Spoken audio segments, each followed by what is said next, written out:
Hello my dear friends, welcome back to my channel. ഇന്ന് 7th English ക്ലാസ്സിൽ നമുക്ക് 3 ആക്ടിവിറ്റീസാണ് ചെയ്യാനുള്ളത്. അതിൽ 2 ആക്ടിവിറ്റീസ്, ഒന്ന് നിങ്ങളുടെ ടെക്സ്റ്റ് ബുക്കിലുള്ള 6 ആക്ടിവിറ്റിയാണ്, അതുപോലെ തന്നെ 7 ആക്ടിവിറ്റിയുമാണ്. അതുപോലെ നമുക്ക് വിക്ടേഴ്സ് ക്ലാസ്സിൽ ടീച്ചർ തന്നിട്ടുള്ള ഒരു സ്റ്റോറിയുണ്ട്, അതിലുള്ളൊരു ക്യാപ്ഷനും ടൈറ്റിലും എഴുതാനാണ്.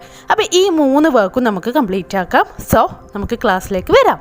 അപ്പോൾ ആദ്യത്തെ ടാസ്ക് എന്ന് പറയുന്നത് നിങ്ങളുടെ ടെക്സ്റ്റ് ബുക്കിൽ പേജ് നമ്പർ 43-ലുണ്ട്. Look at the picture and complete the story given below. ഈ ഫോട്ടോ നോക്കിയിട്ട് നിങ്ങൾ ഈ സ്റ്റോറി കംപ്ലീറ്റ് ആക്കാനാണ്. ഫസ്റ്റ് നമുക്ക് ഈ ഒരു പാരഗ്രാഫ് വായിച്ച് നോക്കാം. വൺ മോർണിംഗ്, ഒരു ദിവസം രാവിലെ, a fox was walking through the woods. ഒരു ഫോക്സ് വനത്തിലൂടെ ഇങ്ങനെ നടക്കുകയായിരുന്നു. He was looking for something tasty to eat. അവൻ എന്തിനു വേണ്ടിയിട്ടാണ്? എന്തെങ്കിലും ടേസ്റ്റി ആയിട്ട് കഴിക്കാൻ വേണ്ടിയിട്ട് ഇങ്ങനെ അന്വേഷിച്ചു കൊണ്ട് നടക്കുകയാണ്. Soon his nose picked up a scent. ഉടനെ അവന് നല്ലൊരു സ്മെല്ല് കിട്ടുകയാണ്. A scent of something very sweet. നല്ല മധുരമുള്ള എന്തിൻ്റെയോ ഒരു മണം അവന് ലഭിക്കുന്നു. He stood still and sniffed the air. അവൻ അവിടെ നിന്ന് പതുക്കെ ആ ഒരു വായുവിൽ മണം പിടിക്കുകയാണ്. സ്നിഫ്ഡ് എന്ന് പറഞ്ഞാൽ മണം പിടിക്കുക. The fox didn't have to wait long to find out what it was. ഫോക്സിന് ഒരുപാട് സമയമൊന്നും വേണ്ടി വന്നില്ല അതെന്താണെന്ന് കണ്ടെത്താൻ. A crow was sitting on a branch high up in a tree. ഒരു കാക്ക മരത്തിൻ്റെ ഏറ്റവും മുകളിലുള്ള ബ്രാഞ്ചിൽ ഇരിക്കുന്നുണ്ടായിരുന്നു. And in its beak was the biggest piece of cheese. അതിൻ്റെ ചുണ്ടിൽ എന്തുണ്ട്? ഒരു വലിയ കഷ്ണം ചീസുണ്ട്. ഈ ഹാഡ് എവർ സീൻ. അവൻ ഇന്ന് വരെ കണ്ടതിൽ വെച്ച് ഏറ്റവും വലിയൊരു ചീസ് കാക്കയുടെ ചുണ്ടിലുണ്ട്. ഇനി അടുത്തത് എന്തായിരിക്കുമെന്നാണ് നമ്മൾ എഴുതേണ്ടത്.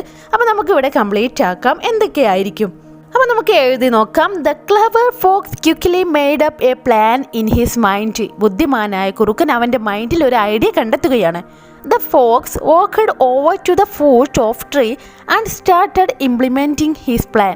അങ്ങനെ ഈ ബുദ്ധിമാനായ കുറുക്കൻ ആ മരത്തിന് താഴേക്ക് പോവുകയും അവൻ്റെ ഐഡിയ വർക്കൗട്ടാക്കാൻ നോക്കുകയും ചെയ്യുകയാണ്. The fox wanted the crow to speak. ഫോക്സിന് ആ ക്രോയെ കൊണ്ടൊന്ന് സംസാരിപ്പിക്കണം. So the fox asked the crow. അതുകൊണ്ട് തന്നെ ഫോക്സ് ക്രോയോട് ചോദിക്കുകയാണ്, ഹൗ ആർ യു ടുഡേ? നിനക്ക് എങ്ങനെയുണ്ട്? You are looking so beautiful. നിന്നെ കാണാൻ നല്ല ഭംഗിയുണ്ടല്ലോ. Your feather look so beautiful. നിന്റെ ഫെദേഴ്സ് കാണാൻ നല്ല ഭംഗിയുണ്ട്. And your eyes are sparkling like diamonds. നിന്റെ കണ്ണുകൾ ഡയമണ്ടിനെ പോലെ തിളങ്ങുന്നുണ്ടല്ലോ. The crow didn't answer with her mouth full of cheese. ഇത് കേട്ടപ്പോൾ നമ്മുടെ ക്രോ ഒന്നും തന്നെ സംസാരിച്ചില്ല, കാരണം അവളുടെ വായിൽ മുഴുവൻ ആ ചീസാണല്ലേ. അപ്പോൾ നമ്മുടെ ഫോക്സ് വീണ്ടും തന്ത്രം പ്രയോഗിക്കുകയാണ്. The fox again said, if you can sing as good as you look.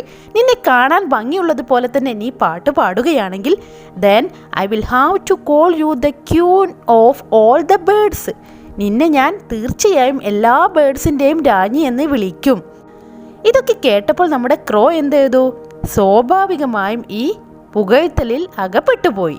Flattered by all the compliments from the fox, the crow lifted her head and began to sing. ഇതൊക്കെ കേട്ട് അഹങ്കാരിയായ നമ്മുടെ ക്രോ എന്ത് ചെയ്യാണ്? അതിൻ്റെ തല ഒന്ന് ഉയർത്തി പാട്ട് പാടാൻ ഒരുങ്ങുകയാണ്.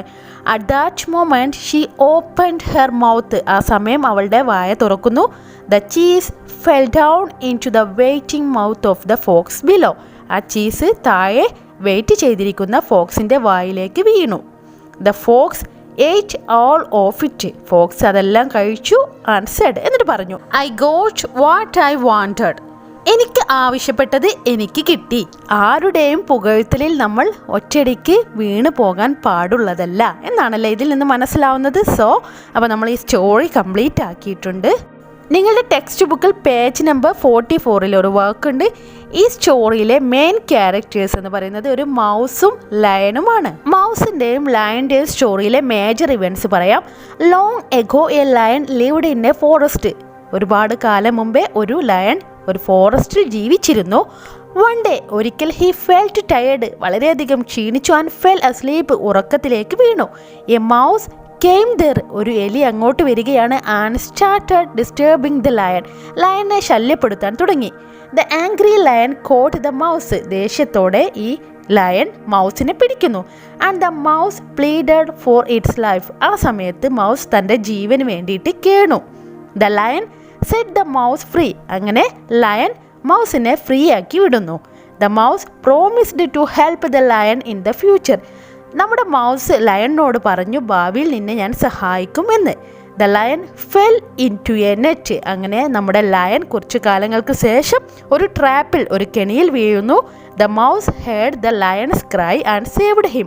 മൗസ് ലയൻ്റെ കരച്ചിൽ കേൾക്കുകയും അവനെ രക്ഷപ്പെടുത്തുകയും ചെയ്യുന്നു. ഇതാണ് സ്റ്റോറി. അങ്ങനെ നിങ്ങളുടെ ടെക്സ്റ്റ് ബുക്കിൽ പേജ് നമ്പർ 44-ൽ ഈ സ്റ്റോറിയുടെ കുറച്ച് ഫോട്ടോസൊക്കെ തന്നിട്ടുണ്ട്. ഇവിടെ കുറച്ച് ബ്ലാങ്ക് ഏരിയകളുണ്ട്, അത് നമ്മൾ ഫിൽ ചെയ്യണം. ഓക്കെ, അപ്പോൾ നമുക്ക് ചെയ്ത് നോക്കാം.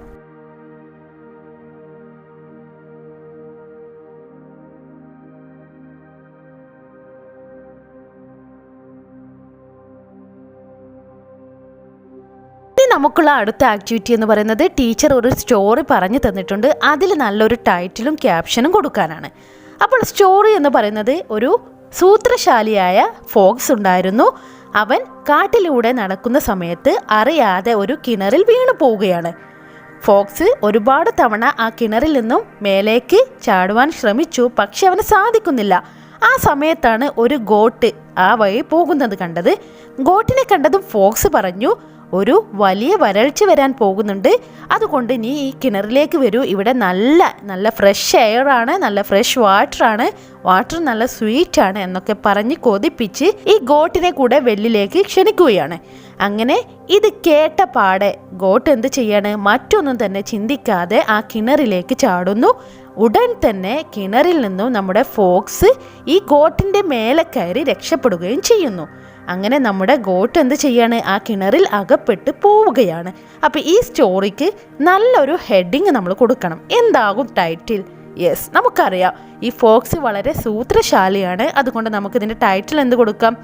എ കണ്ണിങ് ഫോക്സ് എന്ന് കൊടുക്കാം. ഇനി ഇതിന് നല്ലൊരു ക്യാപ്ഷൻ വേണം. എന്താവും caption? Yes, be careful how you take the advice of people you don't know. അതായത് നിങ്ങൾക്കറിയാത്ത ആളുകളുടെ ഉപദേശം സ്വീകരിക്കുന്നതിന് മുന്നേ നിങ്ങളൊന്ന് സൂക്ഷിക്കണം. ആ ക്യാപ്ഷനാണ് നമുക്ക് ഈ സ്റ്റോറിക്ക് കൊടുക്കാനുള്ളത്. അപ്പോൾ ഡിയർ സ്റ്റുഡൻസ്, ഇന്ന് പറഞ്ഞിട്ടുള്ള 3 ആക്ടിവിറ്റിയും നിങ്ങൾ നോട്ട്ബുക്കിലേക്ക് എഴുതുക. നിങ്ങളുടെ ടെക്സ്റ്റ് ബുക്കിലുള്ള 6ഉം 7ഉം ആക്ടിവിറ്റി നമ്മൾ കംപ്ലീറ്റ് ആക്കിയിട്ടുണ്ട്. അതോടൊപ്പം തന്നെ നിങ്ങൾക്ക് തന്നിട്ടുള്ള ഹോംവർക്കും നമ്മൾ കംപ്ലീറ്റ് ആക്കി. ഇനി നമുക്ക് അടുത്ത ക്ലാസ്സിൽ കാണാം. Until then bye bye.